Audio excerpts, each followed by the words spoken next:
Well, nothing quite like a sinister, grisly horror movie filled with unknown actors to help you settle into a new part of the country. I've had it before where I've moved and I've sort of gone pegging it to the cinema just for some comfort.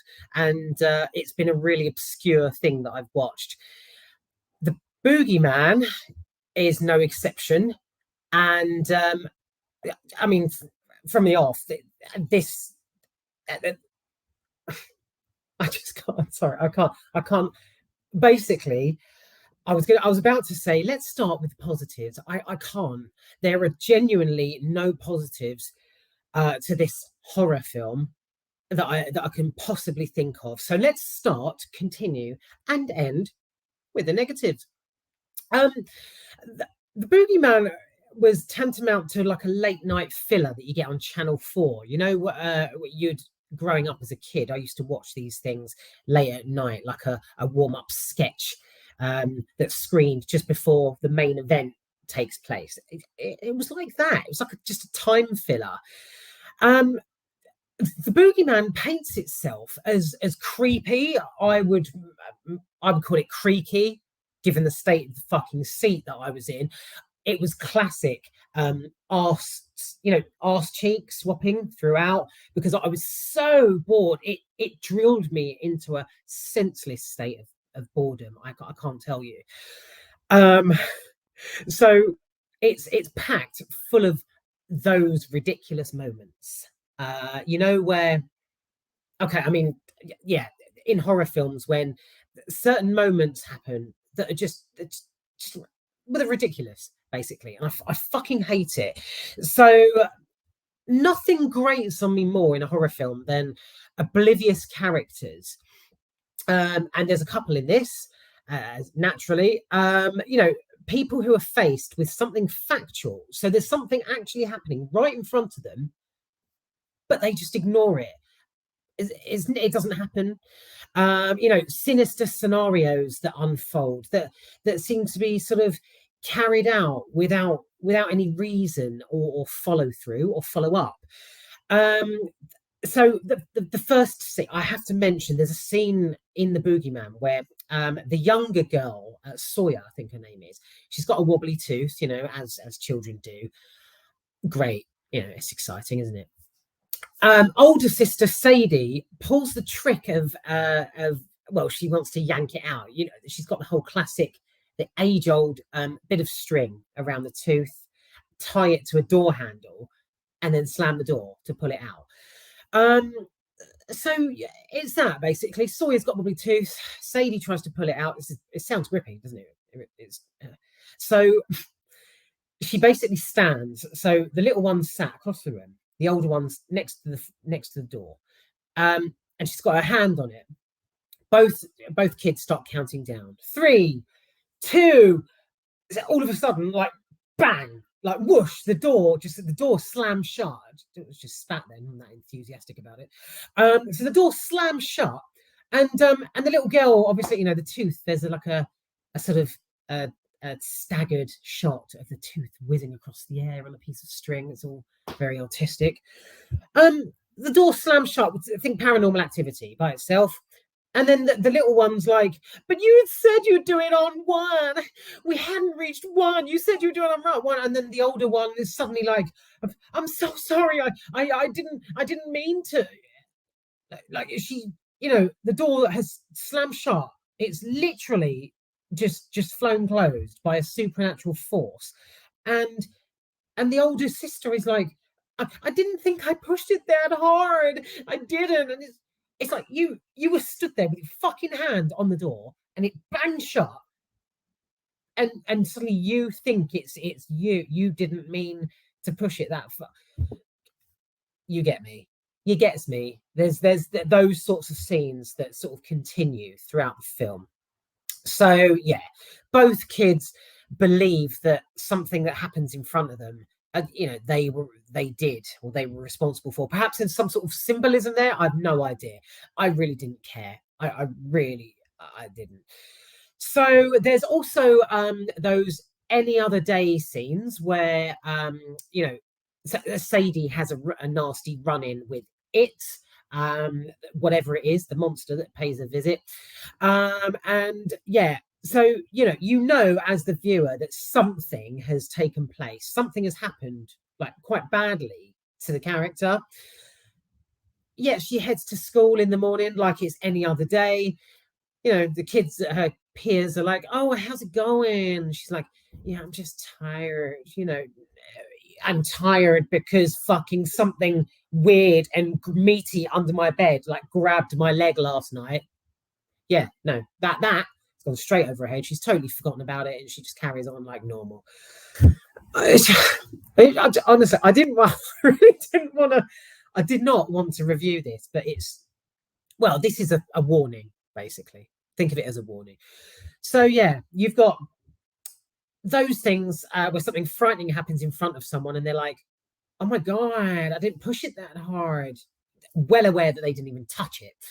You've got any other days where they've completely forgotten about what happened the night before. And I just thought I will never understand those sorts of characters either in films like this, who suddenly lose the ability to be able to operate the phone, the camera or video function on their mobile phone, in order to get footage of what's happening in front of them. So there's those bits as well where no one thinks to film it for proof. And they just sort of shake it off as a bad dream, or just do not tell someone about it. There is another scene in the film towards the end where Sadie's school friends come over. I think it's a sleepover they have, and it's like something nasty happens again. It's really weird. I won't give it away, but it's a really sinister scenario that unfolds. It unfolds, right? And then suddenly the father figure comes in, and he's like, "What the fuck's going on in here?" And the girls, Sadie's friends, her school friends, are like, "Your daughter is a psychopath. Oh my god!" And they just go running out, as if like what has just taken place is completely her fault. Like she did it. She set it up. It just doesn't. Oh god. Okay. So yeah. You've got stuff like this happening throughout, right? So you've got those ridiculous moments, those obvious moments. So there's a scene where the little girl, she throws a ball across the room, and after a moment of course there's nothing there, reassurance that the ball is going to come rolling back. She also does this whole she leans over the side of her bed, so she's upside down, sort of scanning the area for whatever it was that just made that creepy sort of scratching noise. And then the camera, as it sort of pans slowly as she gets up from looking underneath her bed, it's sort of those obvious moments are thrown in. But unfortunately, in the Boogeyman, it's just not tense enough. It's not suspenseful. It's tedious. This film is that the building blocks of this film are just sort of they're borrowed basically from other horrors that you've seen before. Again, there might be some sort of symbolic gesture going on, because the main theme of it, sort of threaded throughout, is that the kids have lost their mother quite recently. So the horror blends sort of this supernatural being with loss. I just found it tedious, to be fair. I'll come on to that bit again in a sec, but if I can just explain the Boogeyman itself. I don't even know how to pronounce that. The bogey. We used to call it as kids when we were growing up down in Sussex. We used to call it the Bogeyman. I think our parents introduced us to the Bogeyman. But yeah, in America it's the Boogeyman. So so the Boogeyman. First observation: he or she, whatever the fuck it is, barely even appears throughout the film. You don't get a good look at whatever it is until the sort of final 10-15 minutes of the film, and that is all sort of incorporated in this scene that's actually half decent. So there is something at the end of the film that where it does pick up. But yeah, it's weird how the entire movie just sort of focuses on the sisters and their father's sort of domestic shite that's going on. Not shite as in them losing their mother, as in just the stress and the shit that's going on, the shite basically that's going on between them and sort of around them. So yeah, it focuses on a lot of the domestic stuff, so that when it does appear, it's a bit like, oh no, there's a thing there that looks like a twiglet. It's quite a slim chap, isn't he? Yeah. I wonder what his backstory is. Boom, boom, like literally boom, boom, music starts. It's that kind of thing. So by the time I had started to get quite sort of interested in what it looked like, I wanted a glimpse of it. We're talking Blair Witch Project almost here, style. You never get to see it. The credits roll. So, I get that the sisters swallow up the entire story with what's happened to them, the experience and the grief that they're going through. But for fuck's sake, give me some fucking monster. That's all I wanted. All throughout this film, you've got the whole closet door. It's classic, absolute classic. Like I say, it's borrowed. Nothing's original here. So you get the closet door that's sort of, it's closed when the dad closes it. And then the kid sort of, pulls the cover down, and then suddenly it's half open with there's darkness and there's something in there making a sound. So you get all this recycled shit. But give me some monster, please.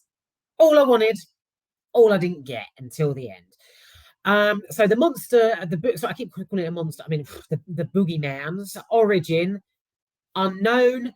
So the viewer's not only deprived of the gory detail, but you don't even get to discover the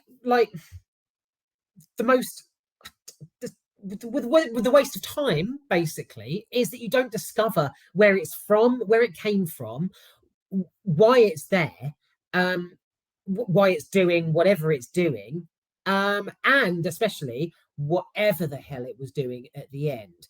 I was really quite sort of freaked out by it. So yeah, the closing scene is interesting. It's set in their basement, and so the visuals, the CGI is quite decent. This is where it kicks off and picks up. So yeah, the visuals, excellent, great. But all of a sudden, it was over. Credits rolling. Just as I was like, ooh, nice, boom, boom. The names going up the screen. So yeah, that's your Boogeyman. Right, the positives. So, I mean, the movie scene is set perfectly. You've got natural sort of camera work. There's none of that sort of shifting focus like I don't know, like Blair Witch Project, like I just mentioned. So there's none of the whole POV stuff. It's just natural, and it's set mostly in the evening time as well. So it's dark and it's creepy, and should shit you up really if it was scary enough. So yeah, there's that. You've got the murky house set on a seemingly residential street where magically no one is around. So a couple of the teenage characters go to visit this, it looks like a haunted, boarded up house during the film, and there's no one around, so they're all alone, even though it's on a residential path. There's that sort of aspect to it, so you do get slightly sort of engaging moments, but honestly, the Boogeyman is a complete and utter waste of time. Now, it echoes films like The Babadook and When a Monster Calls, i.e., sort of dead parent grief sort of surfaces. And it surfaces in the form of something grisly, like a monster in the closet, that kind of thing. So but again, it's borrowed, it's recycled. I've seen it before, so I've had all that. I must say, When a Monster Calls, I think it was called years ago. that really made me cry. Jesus, like towards the end, there was a real gripping bit, I think, where the kid and the mum, or the stepmom who's looking after him. There's a real emotional scene which just had tears everywhere. It's so upsetting. Yeah, so if you can see A Monster Calls, have a little look. It's yeah, it's decent. I think it was what. Ah, yeah, A Monster Calls, 2016, and it was, that's her name, Felicity Jones. I really like Felicity Jones. You never see her she pops up sort of once every 4.5 years. Sigourney Weaver is in it as well, and Lewis McDougall, who was great. You see, look, the Boogeyman was so like uneventful for me that I'm actually going into a completely different film, cast and all. So yeah, right. Let's see. I'm just gonna check. Yeah, there's. Yeah, no. That's it. That's all I had, unfortunately, for the positives. So yeah, natural camera work and a haunted house. Which, yeah, there was another one of those moments as well, actually, where you don't need to, but you do. You just sit there and think, how the fuck has that happened to that person? There's a woman who I think who has lived in the haunted house, and she's frail, but you think, fucking hell. I mean, you've been in that house for literally years. What has your diet consisted of? Do you know what have you been eating? Have you been out? Have you been popping down to Aldi, to get veggies in and yogurts and stuff? That sounds completely irrelevant, but you get my meaning. It's the whole thing is just fucking ridiculous.